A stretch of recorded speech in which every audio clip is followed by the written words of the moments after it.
Thank you and welcome to the show this morning. The topic this morning is the African American History and Women's History Month in February and March of 1011, sorry about that. And we have with us a special guest, a guest who I would like to introduce to my audience this morning as my granddaughter, Miss Alana McLaughlin. And of course, McLaughlin, let me welcome you to the show this morning, Alana, and tell you how delighted we are to have you here, and to let our audience know that it is indeed a privilege that we are able to have you with us this morning, because for the last 2 years, you've been over my shoulder and almost insisting that somehow Pawpaw, as you refer to me, provide a situation that will allow you to sit in that seat.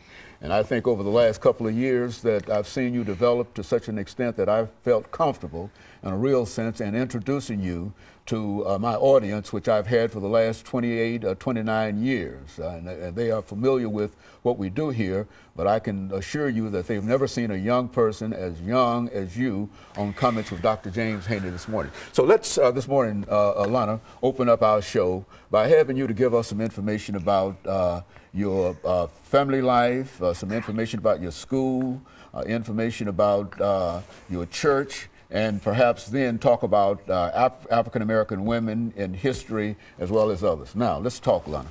Yes. Well, my name is Alana McLaughlin. I am 8 years old, and I go to Glen Enhanced Option School. Very good. And in addition to going to a Glen Option School, why don't you tell me something about your family? Well, my mother is Cheryl L. Haney. My father is Michael L. McLaughlin.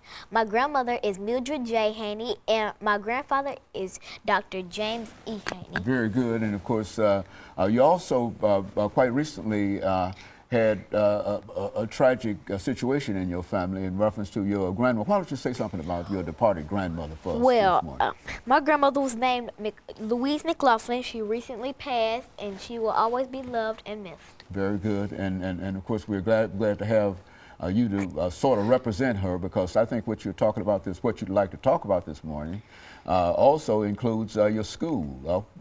You're 8 years old, and you've attended a number of schools since you started school. And why don't you talk about the first school that you attended during the preschool